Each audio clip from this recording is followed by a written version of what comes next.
দেখো এগুলো আমাদের বাড়ির কুমড়ো শাক, তো কেটে নিয়েছি। এবার কুমড়ো শাক একটা তরকারি করব, আর এখানে একটা ঝোল করে নিয়েছি। গুড মর্নিং, আমার নতুন একটি ব্লগে তোমাদের অনেক অনেক স্বাগত। তো একদমই সবজি নেই ঘরে, তো বাবাকে পাঠালাম যে সবজি নিয়ে এসো। আর গাছের কুমড়ো গাছ হয়েছে বাড়িতেই, মানে গাছেতে কয়েকটা ডগা কেটে নিয়ে এসেছি, তো ডগাগুলো এখন রান্না করব। আর এদিকে কালো কচুগুলো আছে না, বাড়িতেই হয়েছিল, তো দুটো কালো কচু দিয়ে আলু দিয়ে একটু বেগুন দিয়ে ঝোল করেছি। আজকে তো শুক্রবার, নিরামিষ। আর এই যে রান্না বসিয়েছি, তো চলো দেখতে থাকো। বাবা সবজি নিয়ে আসুক, আলু ভাজা করবো ছেলের জন্য, নাহলে তো হবে না। ভাবছিলাম পনির করবো, তো এই কচুর ঝোলটাই করে নিলাম, রাতে দেখা যায় কি করা যায়। তো সাথে থাকো, আশা করি ভালো লাগবে। আর এখন কোথায় যাচ্ছি তোমাদের দেখাচ্ছি। তো দাঁড়িয়ে আছি পিসেমশাই, এর জন্য তাড়াহুড়ো করছি। এখন বাজে হচ্ছে 11টা 40।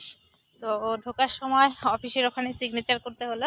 সিগনেচার করে এখন আমি এসেছি হচ্ছে ছেলের স্কুলে। এক পিসেমশাই গেছিলো আমাদের বাড়িতে, মানে আমার পিসেমশাই আর কি। তো পিসেমশাই স্কুটি নিয়ে গেছে, তাই আমি বললাম পিসেমশাই আমাকে একটু নামিয়ে দিও। তাহলে হ্যাঁ চলো। তো রোড অব্দি এসেছি, রোডে এসে দেখছি পাসবুকটা নিইনি, কারণ ছেলের ফি দিতে হবে, সোমবার থেকে পরীক্ষা। এবার ফি দেওয়ার জন্য এলাম। অনেক কষ্টে টাকাটা জোগাড় করেছি, মাসে মাসে দেওয়ার কথা, সেই এপ্রিল থেকে আজ অবধি টাকা দেওয়া হয়নি ওর। এমনি 3টে পরীক্ষা হয়ে গেছে, আর সোমবার থেকে মেন পরীক্ষাগুলো আছে। অ্যাডমিট কার্ড দেয়নি ওদের ক্লাসে, যাদের যাদের ফি বাকি আছে তাদের অ্যাডমিট কার্ড দেয়নি। এবার বলতে পারো তুমি ইনকাম করো, তুমি কেন টাকাটা দাওনি। এবার আমার যে কাজ করি সেখানে জানো মাসের টাকা মাসে আসে না, 6 মাস পর পর টাকা আসে, কোনো কোনো সময় 9 মাস পর পর আসে। এই যে 6 মাস হয়ে গেছে টাকা এখনও ঢোকেনি। আর যখন টাকা ঢোকে না, আমি আমার হাজব্যান্ডের হাতে তুলে দিই, সে কিছু তার বিজনেসে লাগিয়ে দেয়। তো এবার ভাবছি না, আমার টাকাটা আমি আগে ছেলের স্কুলে দেবো, তারপরে অন্য কিছু। এরকম করে না ভালো লাগে না। ছেলে বলছে মা টাকাটা যদি না দাও আমার অ্যাডমিট কার্ড দেবে না, আজকেই দেবে। বাচ্চাদের মুখে এই কথাগুলো শুনতে এত বাজে লাগে, তো কিছু করার নেই। তার জন্য এলাম। এই যে দেখো ছেলের স্কুল, এই যে এটা অনেকটা রাস্তা দিয়ে ঘুরে ঘুরে আসতে হয়। আগে ওই যে ওই সোজাসুজি আসতাম, আর এখন অনেকটা ঘুরে ঘুরে এলাম। তো প্রায় পৌঁছে গেছি। আর মেয়ে গেছে ওর ঠাম্মির সাথে ICDS সেন্টারে। দিদি ফোন করে বললো যে ভিজিটে আসার কথা, বাচ্চাটাকে একটু পাঠিয়ে দিও, আর পোলিও কার্ডটা সাথে দিও। আমি বললাম পোলিও কার্ড দেওয়ার মতো অবস্থা হবে না, কারণ পোলিও কার্ড আমার কাছে এখন খুঁজতে হবে, কোথায় রেখেছি জানি না।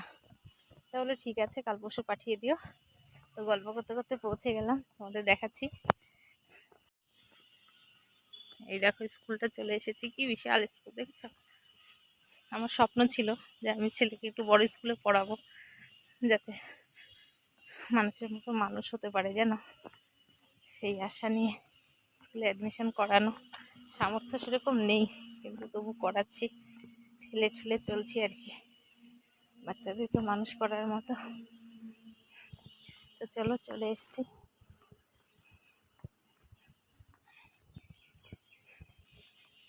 দেখো চলে এসছি, একদম ফাঁকা, কারণ আজকে স্কুল ছুটি আছে।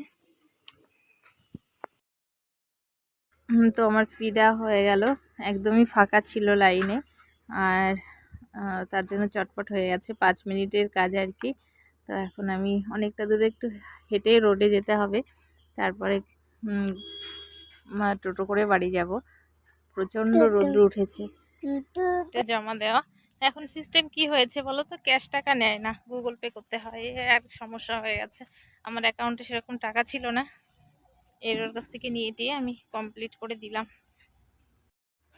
তো আমি টোটোতে উঠে গেছি, দেখো এখন 10 মিনিট লাগবে না, 5-6 মিনিটের মধ্যে বাড়ি পৌঁছে যাব। তো আমাদের এখানে দেখো রাস্তাঘাটটা আর আকাশ একদম পুরো নীল। আমাদের রাস্তাতে দেখবে সবসময় যে ডাম্পারগুলো চলতে থাকবে, আর এই যে জেসিবিগুলো, কারণ আমাদের নদীর সাইডে বাড়ি, তো